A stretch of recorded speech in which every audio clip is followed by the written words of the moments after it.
An ABC News Brief brought to you by Westinghouse. Now, Larry Kane. Good evening. The Senate voted today to force employers to give women the same disability benefits for pregnancy as for any other medical treatment. Employers would pay the bulk of an increase in Social Security taxes under a bill passed by a Senate committee. Day 2 of Burt Lance's testimony before another Senate committee was marked by dissension among its members today. Those hearings will continue tomorrow. And former Nixon aides John Mitchell and H.R. Haldeman have asked to be released from jail. Mitchell because of a hip injury, Haldeman because he says Nixon has confessed. Now this. Opera star Maria Callas died today in Paris. Miss Callas was 53. That's News Brief. More news later on this ABC station. An ABC News Brief brought to you by Kmart. Now, Tom Gerald. Good evening. Panamanians voted today on the proposed Panama Canal treaties. A small sampling of some early returns showed they approved them overwhelmingly 2-1. The final decision's up to the U.S. Senate. On his way back to Washington after a cross-country trip, President Carter stopped in Minneapolis to pick up Senator Hubert Humphrey. It's Humphrey's first trip to Washington since doctors found he has inoperable cancer. Boxer Joe Louis was hospitalized in Las Vegas today after suffering what doctors believe to be a heart attack. Louis is 63. The German government says it wants to handle security at 13 worldwide airports where flights headed for Germany depart. The reason, lack security at some airports. Now this. More than 5,000 people were on the starting line, including one man in a wheelchair, but when the New York Marathon ended, the winner was former teacher Bill Rogers. Bob Hall in his wheelchair also managed to go the full 26 miles. That's News Brief. More news later on this ABC station. An ABC News Brief brought to you by Kmart. Now, Tom Gerald. Good evening. A Malaysian airliner with 100 people on board crashed in southern Malaysia today shortly after its pilot radioed it had been hijacked. There are no reports of survivors. The hijackers were allegedly members of the Japanese Red Army guerrilla group. At the meeting of hardline Arab leaders in Libya, the Palestinians announced they have united in a common front, virtually rejecting any chance of negotiating peace with Israel. In Bermuda, a company of British soldiers landed today and moved out to put down 3 days of rioting. Damage is estimated at $7 million. Although talks have continued throughout the weekend, it now appears certain the United Mine Workers will go on strike tomorrow night at midnight. The FBI will release the first half of its secret files on the John F. Kennedy assassination later this week. All told, 80,000 pages will be made public. Now this. After 5 days of freedom, Colonel the circus elephant was recaptured in South Florida today. It took 20 men, 2 other elephants, and his trainer to bring Colonel back under control. That's News Brief. More news later on the... An ABC News Brief brought to you by Ford. Now, Sylvia Chase. Good evening. The outcome is no longer in doubt. By a margin of better than 2-1, the members of the United Mine Workers Union have rejected the proposed coal contract. Late this afternoon, a union spokesman admitted that there was no hope for its approval. Attention is now focused on President Carter, and he is ready to move quickly. Ann Compton reports from the White House. This afternoon, the White House realized it would have to act. President Carter joined a marathon strategy session with top advisors here. Action will likely come right after tomorrow's cabinet and congressional leadership meetings. At midday, President Carter is expected to sign Taft-Hartley papers that would force miners back to work under a court order. The question remains, will miners obey? Or will President Carter also be forced to seize the mines, a process that could take weeks? Ann Compton, ABC News, the White House. President Carter's chief economic advisor estimates that 1 million more people could be laid off if the miners stay on strike for another 2 weeks. Most of those would be in the industrialized Midwest, where coal shortages have already forced power cutbacks. The pinch would also be felt in coal-producing states, where 90 days of strike have done severe damage to local economies. Now this. Most of the rain has stopped in Southern California, but not before 5 people died, and flooding and mudslides caused millions of dollars in damage. As this weather satellite picture shows, the storm headed for Arizona, where Phoenix streets are already flooded. That's News Brief. More news later on this ABC station. An ABC News Brief brought to you by Anheuser-Busch. Now from Chicago, Max Robinson. Good evening. Italian police say they've captured a prime suspect in the kidnapping and murder of former Premier Aldo Moro. The suspect is reputed to be the leader of the Red Brigade's terrorist group. It looks like the Camp David summit is coming to a conclusion. Spokesman Jody Powell says ideas have been put on paper for the first time. The House handed President Carter a major victory today by approving legislation that would streamline the civil service system with its more than 2 million employees. Two surprises in yesterday's primaries across the nation. In Minnesota, Robert Short, a conservative businessman, won the Democratic nomination for the Senate seat once held by the late Hubert Humphrey. While in Maryland, acting Governor Blair Lee, a protege of ousted Governor Marvin Mandel, was defeated. And in New York, Governor Carey overcame a challenge by his lieutenant governor.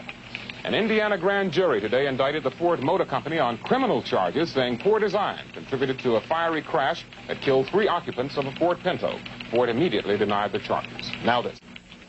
In Little Rock, Arkansas today, flash flooding claimed at least 8 lives and left hundreds of other people stranded. While in San Antonio, Texas, 1 man drowned when heavy thunderstorms dumped 4 inches of rain in 3 hours. That's News Brief. More news later on this ABC station. An ABC News Brief brought to you by Ford. Now from New York, Tom Gerald. Good evening. President Carter, celebrating his 54th birthday, toured the Kennedy Space Center today and presented congressional medals to 6 astronauts. Strategic arms talks between the U.S. and Russia have been adjourned for 3 weeks without the hope for a breakthrough. Senator Kennedy unveiled his national health insurance plan today. It calls for employers to pay for most of the cost for their employees, with the government paying for the poor and the unemployed. And the U.S., Guatemala, and the Dominican Republic have agreed to mediate the political crisis in Nicaragua. Now this. Record crowds file past the body of Pope John Paul today as 2 Rome newspapers raise questions about the Vatican's failure to order an autopsy. That's News Brief. Further details on the ABC News Weekend Report. An ABC News Brief brought to you by Anheuser-Busch. Now from New York, Tom Gerald. Good evening. In Beirut tonight, an uneasy ceasefire is holding, but Lebanese Christian leaders predict it won't last long. More than 40 policemen were injured today in Londonderry, Northern Ireland, when rioting broke out between Catholic marchers and Protestants. Officials in Salisbury say the biracial government there plans to lift all remaining segregation laws in Rhodesia this week. In Hawaii, incumbent George Ariyoshi has won the Democratic primary for governor, virtually assuring him of re-election. Now this. A report in the Journal of the American Medical Association claims 20 to 30% of critically injured people die needlessly because ambulances often take them to the wrong hospitals. That's News Brief. Further details on the ABC News Weekend Report. An ABC News Brief brought to you by Ford Fairmont. Now from New York, Tom Gerald. Good evening. UN Secretary General Waldheim has called for a Security Council meeting on Iran, possibly for tomorrow. President Carter is not optimistic that that meeting will secure the hostages' release. Iran's Foreign Minister Sadar says U.S. condemnation of the rule of the exiled Shah could lead to the release of the hostages. Idaho Congressman George Hansen met with some of the hostages today, and he says they're well. Saudi Arabian troops reportedly have driven off the last Muslim fanatics who invaded the Grand Mosque at Mecca. Now this. ABC News has found evidence 6 Americans missing on a yacht off Cambodia a year ago were taken to Phnom Penh, tortured by the regime of Pol Pot, and killed. More at Iran later on the expanded ABC News Weekend Report. An ABC News Brief brought to you by Ford Pickup. Now, Tim O'Brien. Good evening. Miami is reported relatively quiet tonight after 2 days and nights of rioting that left at least 20 people dead. 3,500 National Guard troops are there to enforce an all-night curfew, and Attorney General Benjamin Civiletti flew there today to investigate the riots and what caused them. There was another but smaller eruption of the Mount St. Helens volcano today. The massive cloud of volcanic ash is now moving eastward and should be over the East Coast in 4 days. Now this. Families in the Love Canal section of Niagara Falls tonight released 2 federal officials after holding them to demand the federal government relocate them immediately. This after new evidence of chromosome damage from chemical dumping in that area. More news later on this ABC station. An ABC News Brief brought to you by Michelob Light Beer. Now, Ted Koppel. Good evening. The lame duck House of Representatives today gave final congressional approval to a compromise Alaska lands bill, setting aside over 100 million acres that can be developed only under federal regulations. After a 3-year, 1 billion-mile journey to Saturn, the unmanned Voyager spacecraft today passed under the planet's giant rings, sending back information and photographs that have left scientists stunned. We'll see more of these Voyager photographs tonight on Nightline. Now this. President Carter said today he will return to planes and keep a fairly low profile after the inauguration. And Mr. Carter said he will not go back to the family peanut business because he considers the commercial world inappropriate for an ex-president. More news later on this ABC station. An ABC News Brief brought to you by the Eastman Kodak Company. Now, Tom Gerald. Good evening. White House Chief of Staff James Baker predicted today the nation's economy will be vibrant and healthy by next summer if President Reagan's budget cuts are enacted. However, Senate Budget Committee Chairman Peter Domenici told ABC News today the president knows only about one-half of his $16 billion in cuts will ever be approved. State Department sources have told ABC News that the U.S. has secretly promised to keep the Russians from interfering with an Egyptian attack on Libya if Libya should ever attack the Sudan. The first of 4,000 U.S. combat troops will arrive tomorrow in Egypt for training exercises. Now this. After a government study in New York, the trouble-plagued Grumman Flexibus was described today as the big bus that couldn't. More later on the ABC News Weekend Report. An ABC News Brief brought to you by Natural Light Beer. Now from Washington, Tom Gerald. Good evening. Poland remains tense tonight, but the first day of martial law has passed without major violence. Polish troops patrol the streets. All labor union activity has been banned. The borders sealed, public gatherings outlawed, and a curfew is in effect. Still, militant Solidarity Union members are calling for a general strike tomorrow. And the government has summoned Solidarity Chief Lech Wałęsa to help them avert the threatened strike. Solidarity supporters held sympathy demonstrations across Europe today, and President Reagan has warned the Soviet Union not to intervene in Poland. Now this. Lisa Alexieva returned to Moscow today after an emotional reunion with Andrei Sakharov and his wife, saying they are weak but recovering from their 17-day hunger strike. More later on an expanded weekend report. An ABC News Brief brought to you by Budweiser Beer. Now from Washington, Ted Koppel. Good evening. Rescue officials say 84 people died today when the world's largest offshore oil rig sank during a fierce storm off the coast of Newfoundland. Leaders of the AFL-CIO today attacked President Reagan's proposed new budget, calling it an intolerable trade-off of social programs for the Defense Department. The latest figures showed domestic auto sales remain at the lowest point in more than 20 years. General Motors plans to lay off another 6,100 workers.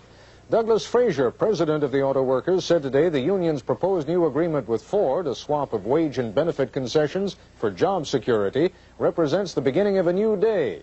Tonight on Nightline, we'll focus on the Ford agreement. Now this. More news later on this ABC station. An ABC News Brief brought to you by Budweiser Beer. Now from Washington, Charles Gibson. Good evening. Britain today bombed and strafed two Argentine supply vessels, reportedly forcing the crew of one of those vessels to abandon ship.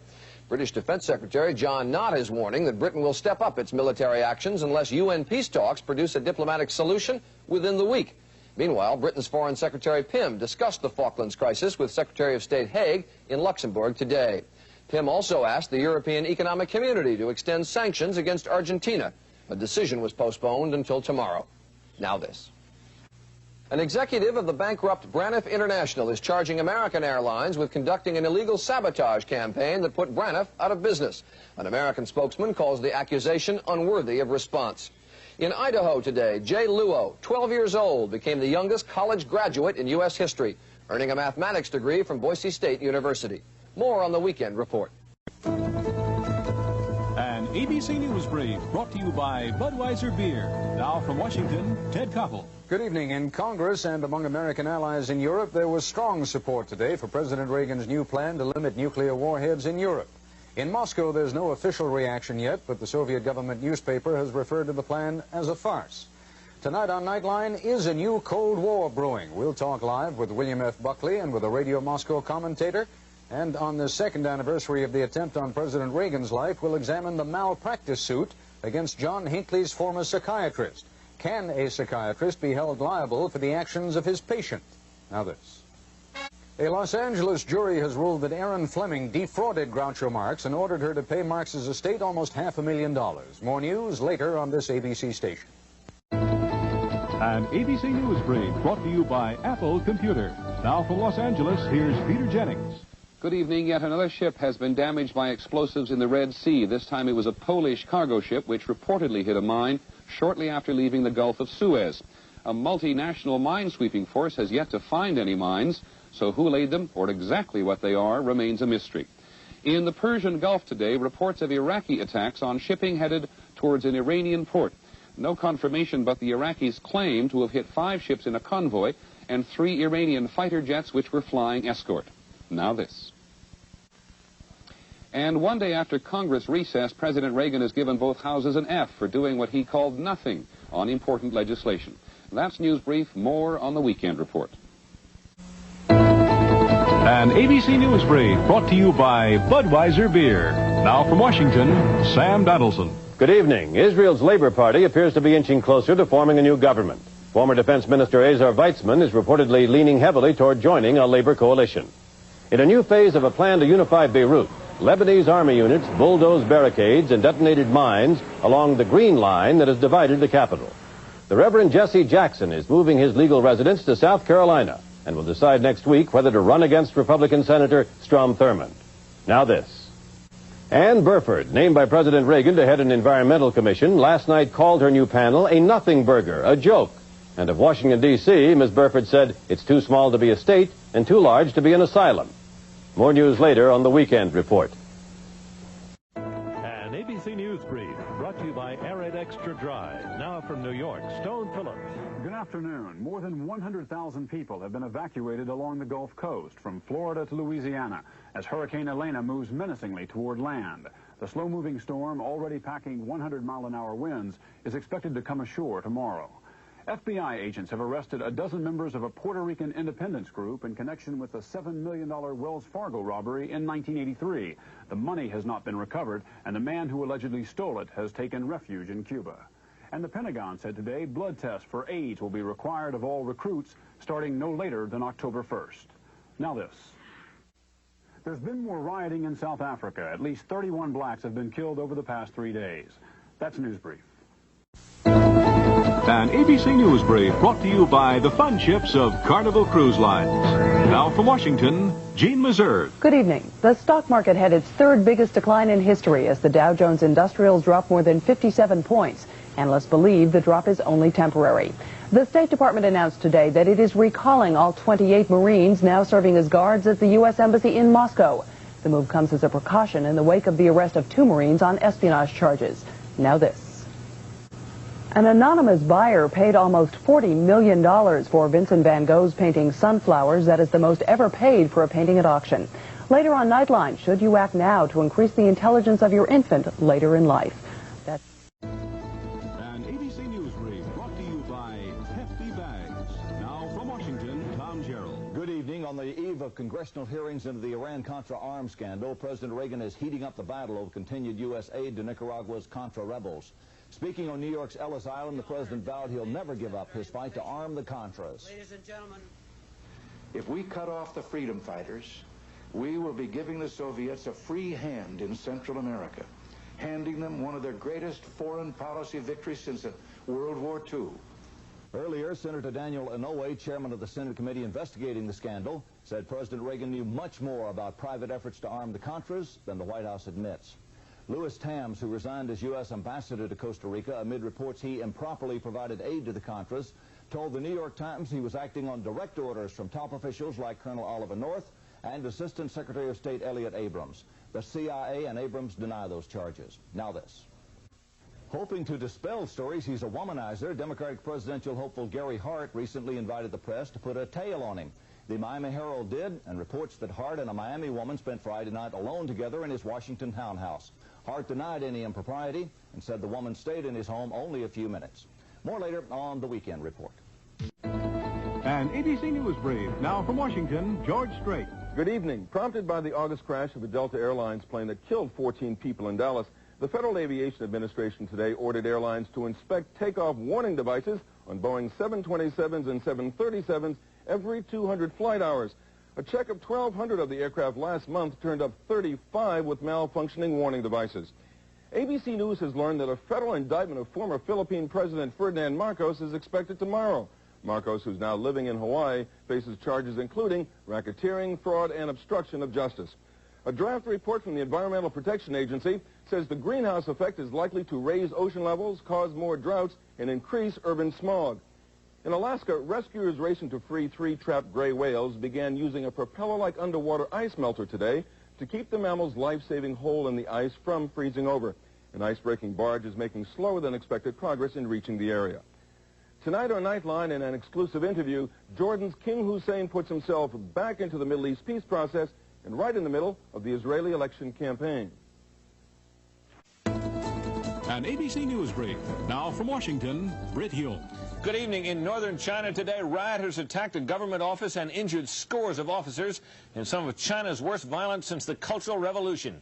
Meanwhile, in Beijing, at least 30,000 students took their 6th day of pro-democracy protests to the very heart of China's capital. Throughout England today, more than 500,000 soccer fans stood silent in honor of the 95 killed at last week's Sheffield soccer match. I'll have more news later on the Weekend Report. An ABC News Brief. Now from Washington, Tom Gerald. Good evening. 18-year-old Ryan White finally lost his 5.5-year battle with AIDS at an Indianapolis hospital today. White contracted AIDS from a blood transfusion and gained national notoriety for his legal battles to remain in school despite his disease. White became a spokesman for children with AIDS and helped educate the nation about the disease. Me chewing on a pencil and then some other kid chewing on that pencil. There was a lot of people who thought that if you breathe the same air, you can get AIDS. But when you think of it, it's really silly because that means that everyone everywhere would have AIDS. President Bush praised Ryan White for his courage and his ability to continue fighting. In Sweden, 2 full days after the fire began, rescue workers dodged roaring flames aboard the Scandinavian Star to begin removing up to 135 bodies still thought to be aboard the ferry. Meanwhile, police began to hunt for a suspected arsonist. Voters choosing Hungary's first freely elected government in 4 decades appear to have handed an overwhelming victory to Hungary's main conservative party. That's News Brief. More details later on the ABC News Weekend Report. An ABC News Brief.